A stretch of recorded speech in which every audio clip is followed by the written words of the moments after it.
So Hardik Aswani, did I get that right? Oh yes, it Man, is HARDIK ASWANI. all right, excellent. I'm like an expert in nameology, I guess, or the science of names or the pronunciation of names. So Hardik, you're a filmmaker, content creator, uh, and you know more importantly, you're all the way out there in India. So what's the time? What time is it right there? What's the time difference? It's 6:30 p.m. 6:30 p.m. there. Wow. Okay. All right. So I won't keep you from dinner. I don't know what time you have dinner, but it's like almost dinner time for you. So I had a heavy lunch. Good to go. Yeah. fantastic, fantastic. Well, director, writer, content creator. You're based outside Mumbai, or right now you're. I am based in Mumbai, Mhm. but because of the current situation, I'm back at my parents' place. And yeah, so far it's fun. Yeah. It's really good to get back to the old memories, living with the parents and taking care of them. Yeah. Uh, yeah. No, I get it. Yeah, I get it.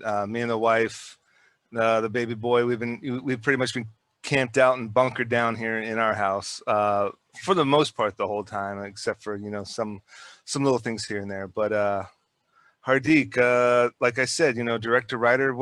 Tell me a little bit more about yourself, what you do, and what you've been up to. So, okay, I was born and raised in India in a state called Gujarat, Okay. in a city called Ahmedabad. I grew up there, and 20 years later, I realized I need to learn how to say stories visually. And I started getting into doing theater productions, started getting into writing poetry, reading a lot of authors, anything from uh, Agatha Christie to Dan Brown to anything. I would read it all. And from there, I realized I want to get more into the visual storytelling part. Hence, I realized what better place than Los Angeles. So I moved to Los Angeles. I went there. I did my master's in film and media production from the New York Film Academy. And I made a couple of short films, which went worldwide in different film festivals, brought me some awards, some live screenings. Um, from there, I had to come back to India. Um, but yeah, built in Los Angeles, based in Mumbai. That's my story. Yeah, I Uh, see. I see in my notes here, New York Film Academy. yeah, right. Yeah. So, well, how'd that turn out? I mean, obviously you got the education, and so before the quarantine, I mean, were you able to? Have you done anything? Maybe So if not Bollywood, maybe something that we would have seen. uh, I think I haven't done a studio feature film yet, Okay. but yes, I was working in commercials for Toyota, for uh, a beer brand called Michelob Ultra. Um, and then I came to India, and in India I did for Amazon. I was assisting. I was director's assistant Okay. for a company called Ramesh Dev Productions, and they were doing good stuff. And right before lockdown, we were working on big commercials for Horlicks, for uh, yeah, for different brands, basically. Sure. Yeah. Okay. Well, how would you say? And you kind of touched upon it already, but how would you say you've been impacted by the quarantine? The last 6 months. Honestly, it's been good. It's better because working in a production house before this did not give me too much time to actually sit down and write and learn different techniques of editing, After Effects, Maya, all of those things. So in past 6 months, I've been reading a lot, writing a lot. I've written 6 short films and a feature in past 6 months, which Yeah. I am waiting. As soon as the world opens up, I want to Yeah, go out there and start pitching. Um, but yeah, quarantine has been a little difficult, a sure. little slow at times. I do miss going out. Oh, I do miss going out. I actually miss going out. I love traveling. I I have traveled a lot, and I don't like sitting inside a room, and that too for this long. It has been difficult for sure. Yeah. Um, but yes, I've learned life through all the daily mundane tasks that we do every day, like waking up, doing the utensils, cooking food, um, taking care of my parents, everything, every little detail or every little chore that I do as is teaching me, is making me better, is giving me ideas to write something or the other every day. And I've come into this practice of writing every day since 6 months. Like every morning, I wake up and the only thing that I do is I make this coffee, and this mug says, "Don't stop until you're proud." Hmm. So yeah, Fantastic. that's the goal, not to stop. Yeah. Um, yeah. So yeah, it's been Yeah. tough, but it's going slowly. Yeah, and I think that's I don't know if that's a cultural thing. Maybe in Indian culture is different to where it's very important for you to in a situation like the quarantine, in a situation where there's health scares and things of that nature. It's important for you to sort of adjust and go straight to the parents who might need help and be there and almost kind of pay it forward. What they did as parents, you're now doing as a devoted son to Right. to help them out in that condition, in that situation. Because I've seen quite a bit of that here in the States, but Hmm. I think it's more of a convenience to just move back in with the parents to save a buck. But to hear the way you, That's also a part of it. yeah, Honestly, okay. yeah. but Uh, but I just found like the way that you were talking about it, it was more, the first thing that you mentioned was take care of my parents. And so it was like, I think mhm. that might be something that might be something that we're lacking here, as far as that dedication to those who took care of us as kids and whatnot. I think uh, I think it's I won't say that it's a cultural thing. I think it's a personal preference. Okay. Yeah, I had a choice to stay back in Mumbai, but I chose this.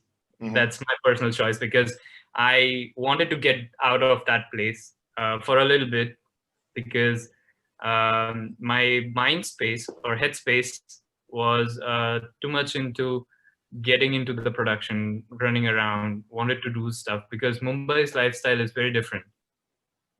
It was the same when I was in LA.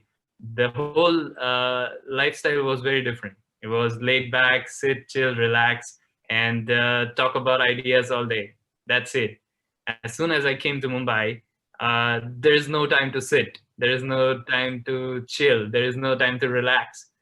So I wanted this, and that's why I chose this.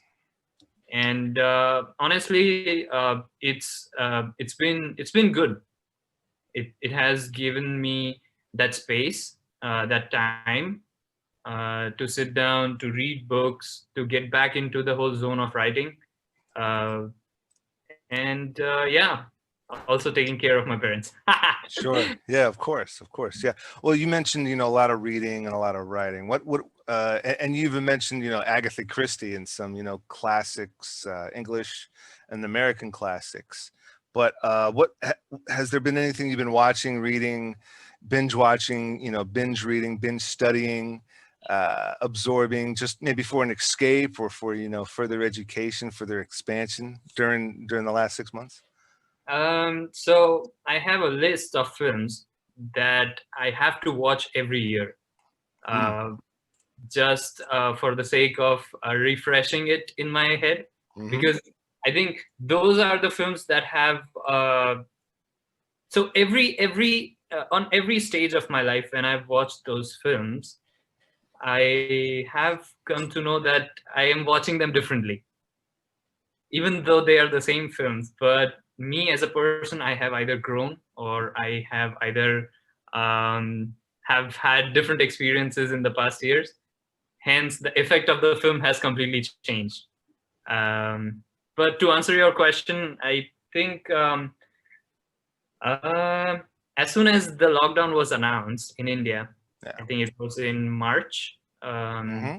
Started watching all the films that were related to pandemic. Made Mm. the Contagion 28 days later. Gosh. Yeah. I even started watching The Walking Dead. I watched Edgar Wright's movie Shaun of the Dead. I also The Perfect Sense. I've started watching those, and then I felt okay.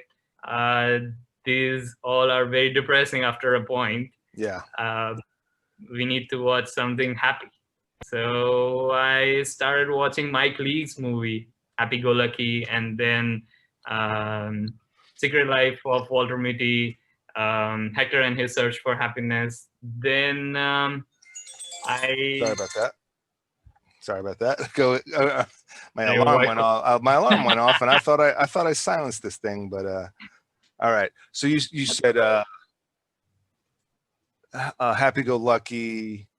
Those. yeah, Yeah. yeah. Go ahead with those again. There's a film called Happy Go Lucky by Mike Lee. Then I mean, I actually wanted to watch like different films from different filmmakers. Actually rewatched those. And after that, I watched Secret Life of Walter Mitty and Hector and His Search for Happiness. Yeah, after all of those, I think, oh boy, I watch at least 2 films a day. So Wow. yeah, that's my schedule. I wake up every morning, I watch one film, I sit down to write, I have my dinner or lunch, and then watch another film, and sit with the family for a little bit, and yeah, appreciate life. Yeah. I mean, there was a post-apocalyptic series that I watched on Netflix, and I can't, for the life of me, I can't remember the name of it now. It was where the thing was like women were dying. Whatever this disease was, it was taking out all the women. I think it was called either Always or Once. Oh, OA. It's No, it wasn't. It wasn't OA, because OA was about interdimensional, right. And or she was claiming that she could travel through dimensions or something. No, correct. it was about this couple. They were trapped in this flat and they decided to leave. All the women were being detained by the government to test on them and figure out. I think you're talking about The Handmaid's Tale. No, no, that's Hulu. This was definitely on Netflix. There was this black ash that was coming. There was this, or white ash. It was white or black ash that was coming down from the skies. Oh man, and I watched it. I don't know why. Are you talking about The Dark? Nope. Black. Oh man, what the heck is this? I'm so annoyed. I can't remember the name of it. I think it was either called Always or Once. I think it was called Always. Let's type that in. Always. Nope. I don't know. Anyway, so I think I started watching it in April. Just as the quarantine kicked in, just as we kind of hunkered down. you know, me and the wife were starting to get a little cabin fever, but I wanted to like start, you know, watching all these things like, oh, it's a pandemic time to watch. I remember I was 21 during 9/11, and after 9/11 happened, everybody wanted to rent all these terrorist movies, The Siege and Swordfish, and everybody wanted to rent all these, you know, movies. And I'm like, you know, you can't do that. It's gonna like, you know, warp your mind. It's gonna warp your sensibilities, warp your mind state. Right. But of course, I jumped right into this, and it was such a great series. I'm glad I watched it. It had such an impactful ending, but at the same time, and you know, I don't even think it was a series. I think it was a movie. It was just one. It was just one movie. But anyway, I found myself really like getting frustrated and getting like pent up, and like, because there's a lot of these survival issues. There's a lot of these. There's a lot of these, you know, moments in the film where it was so well made. I just kind of pictured myself in it, and I'm, you know, I'm getting frustrated, and I'm like thinking like, now I got to go get a gun, and now I got to like start doomsday prepping, and I got to start, you know, I got to build like another bunker underneath the basement with dried goods and all these, you know, rations, and, you know, like rationed water. And I said, okay, no more of that. And so I think I watched just that. And then I just went to like 80s, you know, like all the crazy movies I grew up in the 80s. I think it was on an 80s kick from all of April all the way up to June, just watching a bunch of 80s stuff I've already seen. And then, you know, a whole bunch of 80s stuff that, you know, I might have remembered seeing the cover for. And so that's what I watched. You know, like to watch a bunch. Huh? Can you name a few? Oh, gosh. This crazy 80s, you know, it was about a drug cartel. It's called Cut and Run. It's just this bizarre 80s flick. It's called Cut and Run. And it's about the cocaine connection in Miami. And it was one of those 80s B movies where they shot most of it in the Philippines, you know, for budget reasons, and they might have gone to Miami for a couple of days to shoot some exteriors, and then that's it. You know, like you could tell it was shot off location. Cut and Run. There was oh geez, so much. I found myself watching all those, you know, Kickboxer and Bloodsport, and then like the millions of sequels. Kickboxer 2 and 3, Bloodsport 1 through 7, or however many of those movies there are. What else? Did you watch the Die Hard as well? Of course, yeah. You know, I think I watched Die Hard. I think I watched Die Hard 1 and 3. I always find myself skipping 2. I'm not a huge fan of 2 for whatever reason, but I always found myself watching Die Hard 1 and 3, and part 4, Live Free of Die Hard is kind of good too. You know, watching the Predators, you know, watching Predator 1 and 2, and watching Terminator 1 and 2, like all those classics, you know, a couple of the Rambo's films. Even I did that. I also went into watching Terminator, and even I went to Ridley Scott's Alien films and all of those. Those are such amazing films, man. Yeah. Like, I feel like these directors have actually changed the language of cinema. Yeah. And brought it to a different level. Yeah, you know, it's One Flew Over the Cuckoo's Nest. I just watched that and that came out in '75, and that's got Jack Nicholson in it. And you know, a movie like that was in the theater. A movie like, I think in '75, that movie was in the theater. Hello, can you hear me? Hello. Did you freeze up a little bit?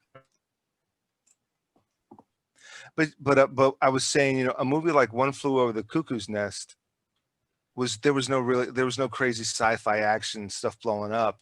But back then, a movie like that was in the theater, you know, for a while, and people went and saw that. That was like, oh, you got to go see this movie. And then I think 10 years later, '85, it's like Terminator and Alien, and huge stuff blowing up and crazy, you know, sci-fi stuff. And then those were the movies that were in there. And then the '90s was big action flicks.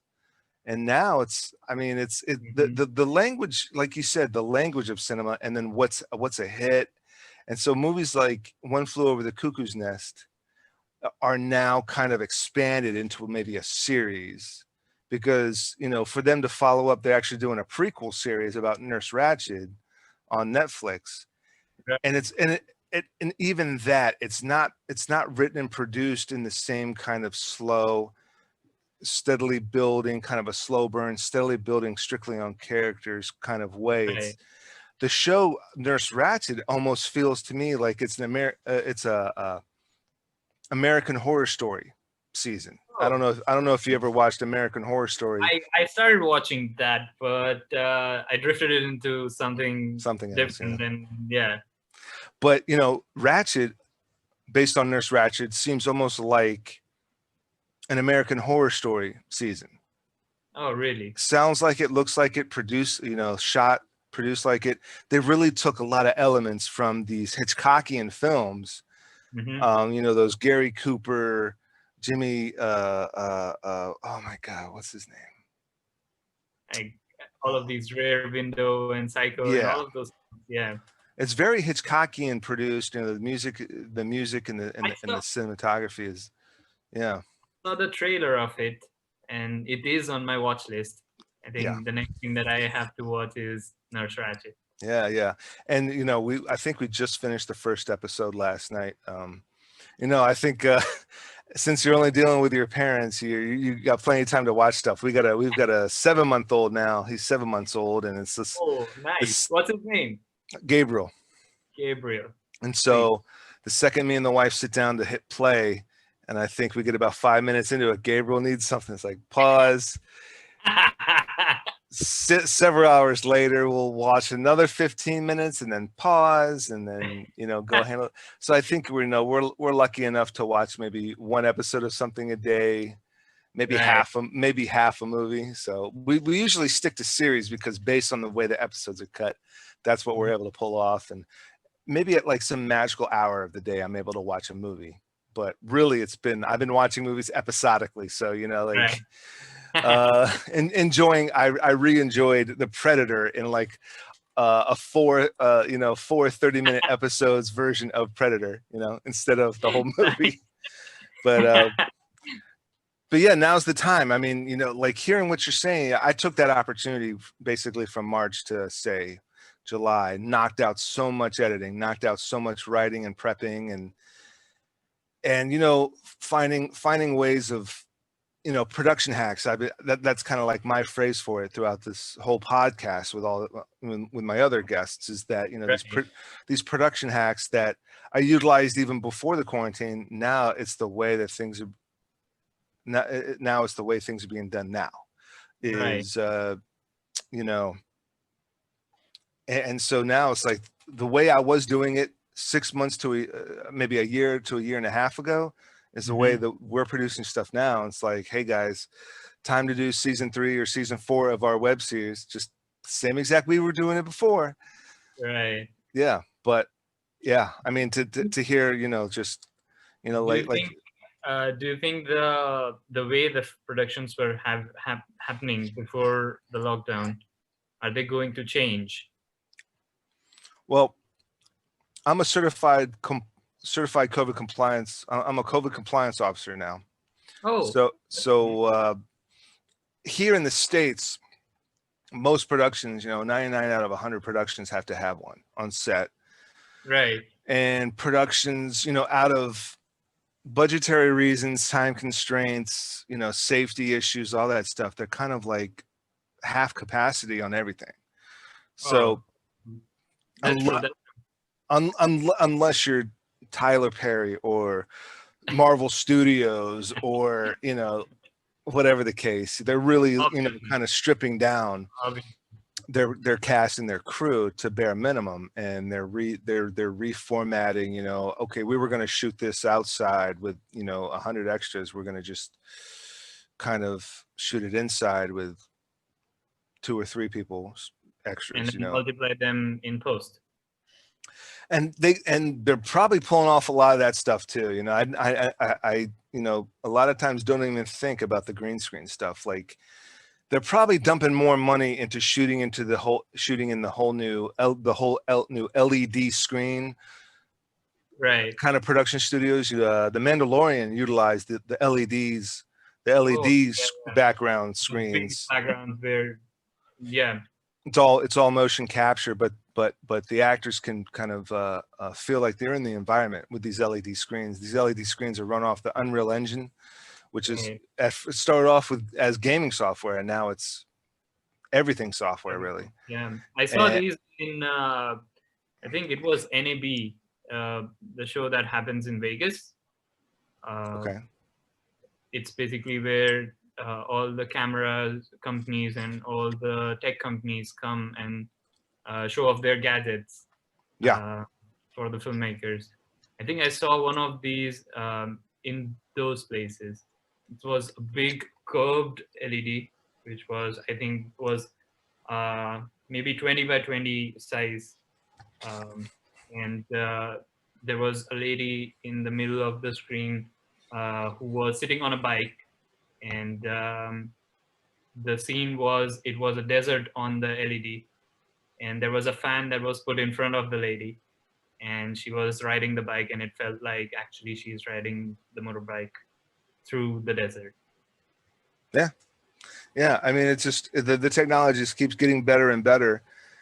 And I think now with quarantine and COVID, and like it's kind of a shock to the entire world system, but especially the productions system, that we really have to streamline, make things turnkey. I mean, my studio here to do this podcast, and there's a number of other different kind of productions that I do here in this studio. I spent probably a year and a half with what few bucks I had, and before I was always on set. I was always on a different gig, whether it's acting or crew work, live events, or Right, studio productions, your film and TV productions. So right. when I would come home and maybe on a weekend, I'd ask the wife, hey, can I get an extra hour or two, go in the studio? This was before the kid was born, and especially took advantage of that Mhm. time. I knew she wanted to have kids, and I knew she wanted to marry. Right, I knew she wanted to marry, move to a bigger house, have kids. So I was determined to make all of this turnkey just in mhm. time for that, when things get a little bit more hectic, personal life, I can come in here and still knock out a production. It's just really a matter of just pushing maybe 4 buttons, and this thing's ready to rock, whether it's the podcast, whether it's some of the web series that have a green screen.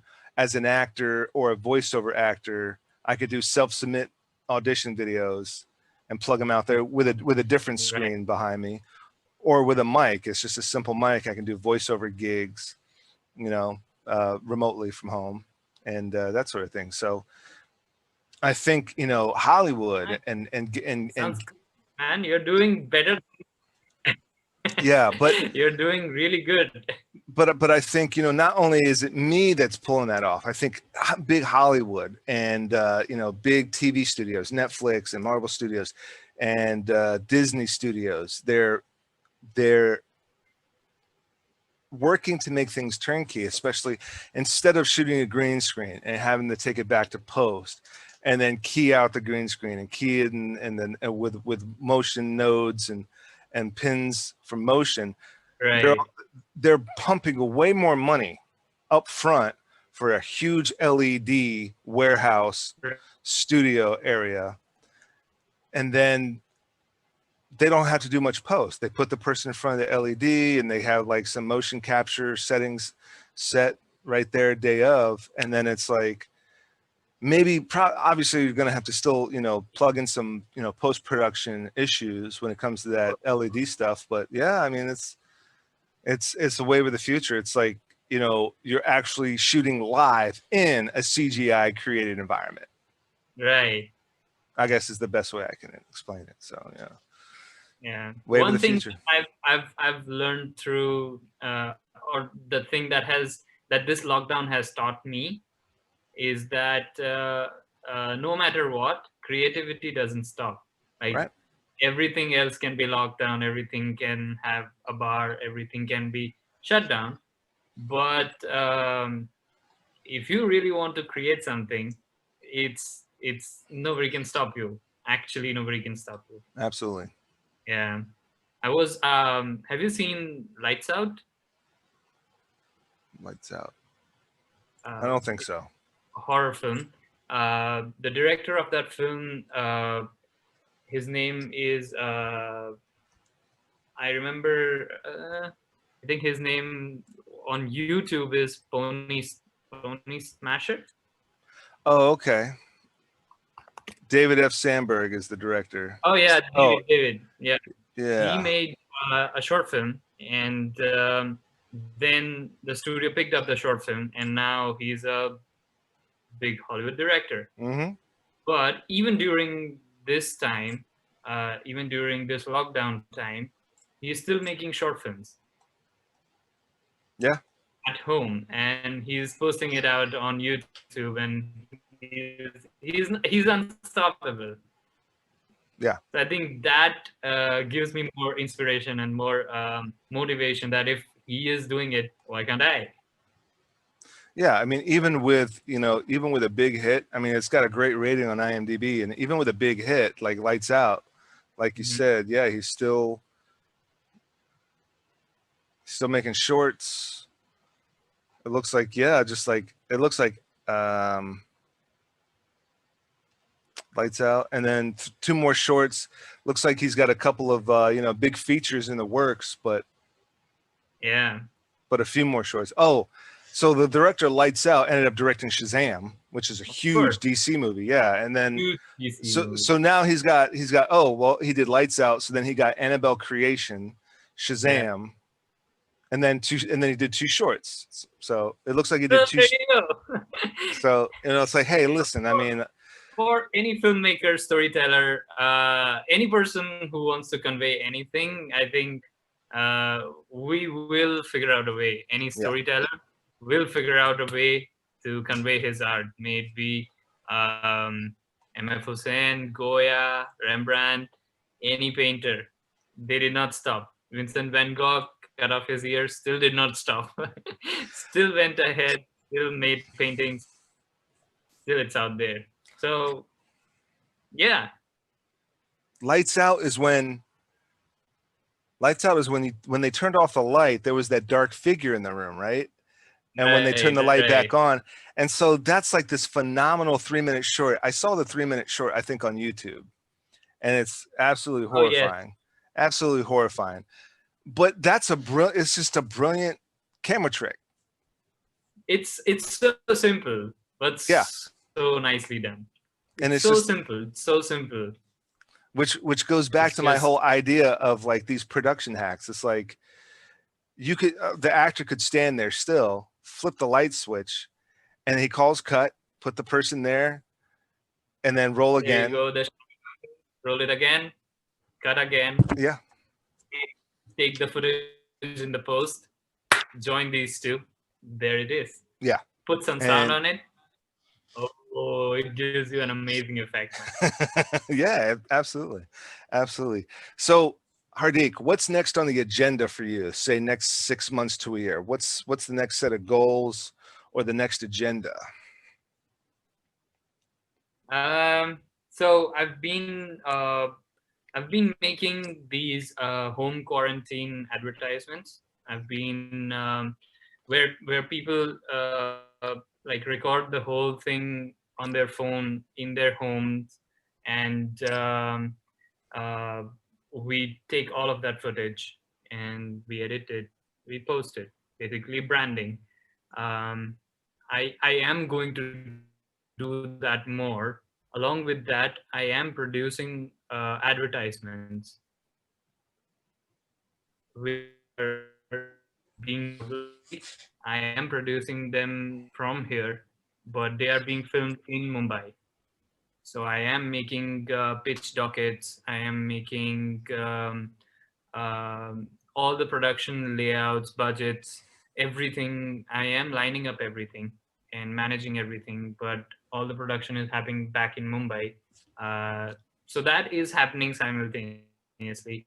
The goal for next 6 months is to come up with an idea that is going to be super low budget and make a feature film out of it. Awesome. Hello? Yep, I hear you. Glenn? Yep. Yep, I hear you. Are you here? Can you listen to me? I'm still here. Yep, I'm still here. Can you hear me? Can you hear me? Can you hear me? Froze up again? All I right. don't know. You got stuck. I can hear you, but I Okay. can't see you. Okay. I see you. I hear you. Maybe I'll Yeah, maybe I'll unfreeze. Maybe I'll unfreeze a little bit. yeah, But you just went. okay. Yeah, Am I back? Am I back? yeah, you're back. Okay. So I was saying that. Yeah. So for the coming 6 months, the goal is to take all the written material and make them into pitch documents Hmm. and make a list of companies or a list of production houses to whom I can target and go out there and narrate my story to them or tell my story to them, and basically find funding for making a feature film. Fantastic. The ultimate goal is to make film. So yeah, this is the goal. Well, with that being said, what's your view of the new normal and how, you know, Yeah. what, down the line we jump the floodgates. So the floodgates are opened up again, and we're back on set, or just in general. What's your view of the new normal? Uh, I had asked, what is your view of the new normal and how, once the floodgates open, we kick it into overdrive. How do you yeah. foresee, maybe your productions, being Uh, produced or so just life? in in India, there are the guidelines that are being generated by the government to resume productions, and this has been done since August. So people have already started filming, and as you said, it's the same here. They have cut down the crew to 50% with a lot of COVID regulations, where we have to keep safety measures. We have to have sanitization booths. We have to have ultraviolet radiation booths. We have to have gloves, PPE kits. All of that has to be there on set, with a fire marshal, with an ambulance, which is pretty straightforward, which has already been like that. Uh, but yes, with the new normal, everyone wearing a PPE kit, it's a little because it's difficult to maintain that much social distancing on a film set. Believe it Yeah. or not, but uh, I mean, you have already been on a film set, so it's it's it's a mess. Yeah. It's a chaos. Hmm. Everyone is like art directors, lighting guys, grips, electric, studio teachers, uh, studio staff. All of them have to be there, and Yeah. the fact that it has to be done in on a set, which is almost like a 10 by 10 or a 20 by 20 film set, it's very difficult to maintain that social distancing. Yeah. But but I think people will get into the habit of doing that, and um, I think the new normal should be better than the old normal. Yeah. Yeah. I mean, I think so. I think coming out of this, we're gonna have a lot of new ideas, a lot of new, production, a lot of new production capabilities, a lot of new ways of doing things, that look like the old same way, but half the time, half the budget. We're able to streamline things. We're really able to focus on story and substance, and not spend forever on a set trying to get the one shot. You know what I mean? And Right. and I think it'll open up a lot of opportunities to independent filmmakers, True, and true, true. like super independent filmmakers, ultra low budget filmmakers. It'll open up a lot of opportunities for them to get their ideas out there, to get their stories and their kind of vision out there as well, their creativity. So Mhm. yeah, I agree. I think we're in for a huge change that is really going to open up a lot of doors and a lot of opportunities for other filmmakers. I think it has been like that because uh, when there was World War, um, there was a pandemic at that point as well. Smallpox was the pandemic. Mm-hmm. Then, uh, so there were many film movements over the years, and every film movement changed the way people were watching content or people were making content. And I think this is that point. We are on that point. Like Yeah. this, because of all the regulations that are happening, all the guidelines that are coming, the budget sheets have gone haywire. Like we are spending more on, excuse me, we are spending more on the making rather than on the development or on selling or on advertising.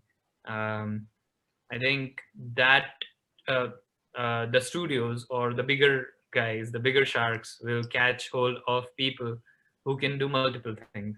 Mm-hmm. For example, you said you were doing a voiceover in your setup, like in your studio, as well as you are doing editing, as well as you are doing um, you're making these channels and these videos. I think the bigger sharks are looking have their eyes on those people who can do multiple things, Yep.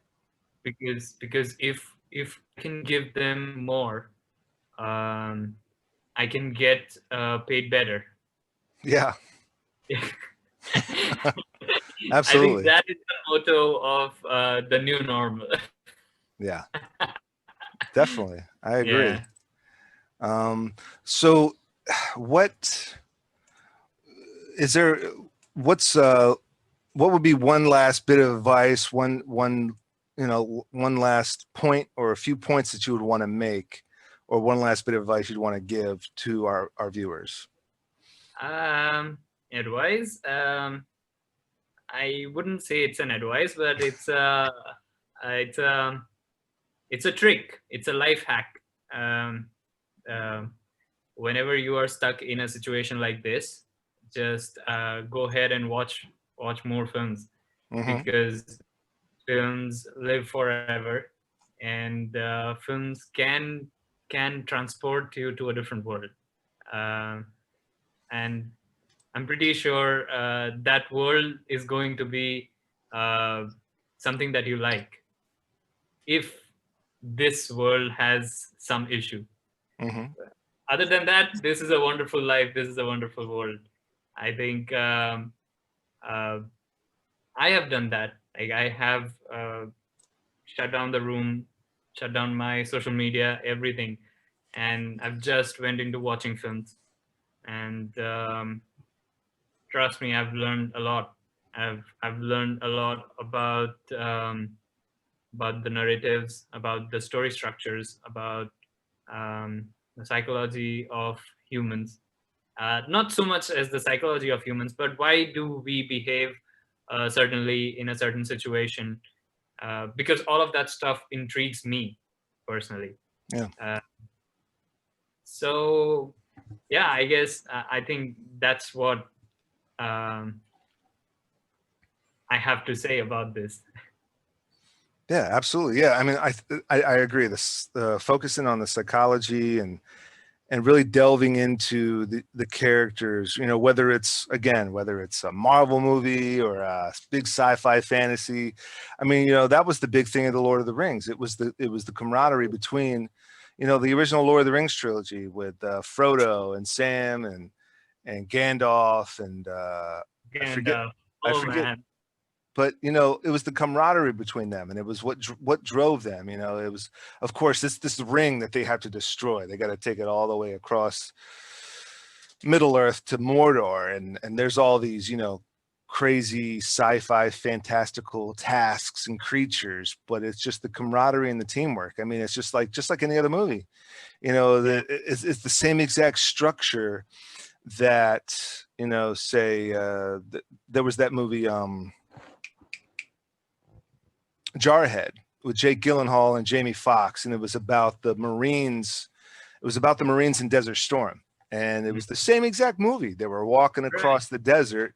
They were kind of scouting the desert. They were, snipers and scouts and infantrymen, and you know, they were walking across the desert to, you know, detain whoever they had to do to, you know, infiltrate whatever they had to infiltrate. And it was the same exact movie. Jarhead and Lord of the Rings. It's about teammates. It's about camaraderie. It's about watching each other's back. It's about, you know, good versus evil.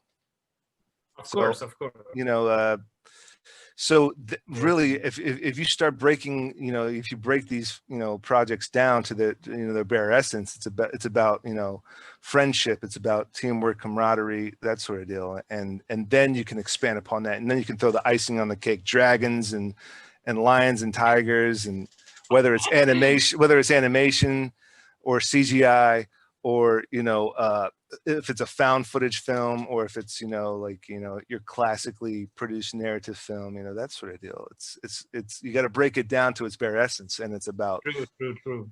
You know, it's about love, it's about obsession, it's about you know, perseverance, basic morals of life, basically. Truth, honesty, love, passion, aggression, psychosis. Psychosis? You know, Yeah. Absolutely. Well, are there any socials, links, plugs you want to put out there? Socials, links, plugs. I have my Instagram account, that is hardik.aswani. I have my Facebook page with the same name, Twitter account, and I have a LinkedIn account. I have, I think, yeah, that's it. I have a website. It's called Standbox Studios. Standbox, yep. Standboxstudios.com, which is an independent filmmaking production house, which is in its very early stages. We do commercials, we do short films, we do documentaries. The last documentary that we did was called Life in Magic, which is available on YouTube, which went to film festivals again. This film was actually edited and post-produced during the lockdown. Actually, the project was about a magician whose name is Romil, who lives in London, who performs magic for celebrities. But his idea about magic is, or his understanding about magic is very different as compared to what normal people see. And if you watch the documentary, you'll see that how he unfolds the documentary. Yeah. Let's see here. Let's fix something here and see if I can pull this up.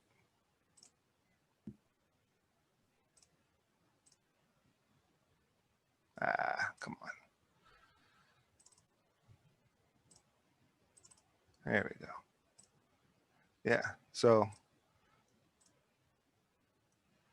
well, maybe not. Gotta love computers. Sometimes they work, sometimes they don't. But yeah. Yeah. So that documentary was released during the lockdown, and yeah, I would love to share that with you guys. Fantastic. Yeah. Well, you heard it here. Hardik Aswani, can't thank you enough for coming on and sharing your stories and sharing your projects, sharing your advice, and you know, your insight on everything. Hardik's socials, links, plugs are all in the description below, so you can check out his work, especially, oh, where did I go? Life in Magic on YouTube, right? Yep. That's it. Well, Hardik, I can't thank you enough. I know we battled some of these Wi-Fi, global Wi-Fi, you know, challenges, but you know, we got through it, and it was great talking to you. I can't thank you enough for coming on the show. Thank you so much, Glenn, for having me. I really enjoyed it. Thank you so much. I love the positivity, the passion, the determination, you know, just the all around love and enjoyment, taking advantage of this downtime, taking advantage of this quarantine to continue to produce and tell stories and create. It's fantastic. man. Yeah. It's likewise. I'm really inspired from you. You're working through the studio and doing all of this stuff from that place. Um, it's actually what filmmakers do. Yeah, So for the world who is watching, look at this. exactly. I'm Yeah. here, or I don't know where. He's somewhere on the screen. You got it right. You got it right. He's doing amazing, and yeah, I'm happy to have a filmmaker friend in Maryland. Yeah, Maryland. Yeah, Maryland. Yeah. Maryland, USA. Yes, sir. Yes, sir. Well, again, Hardik, I can't thank you enough for coming on to my viewers. I hope I've earned the privilege of your time and viewership. I know my guest has. And until next time, you know what to do. Thank you.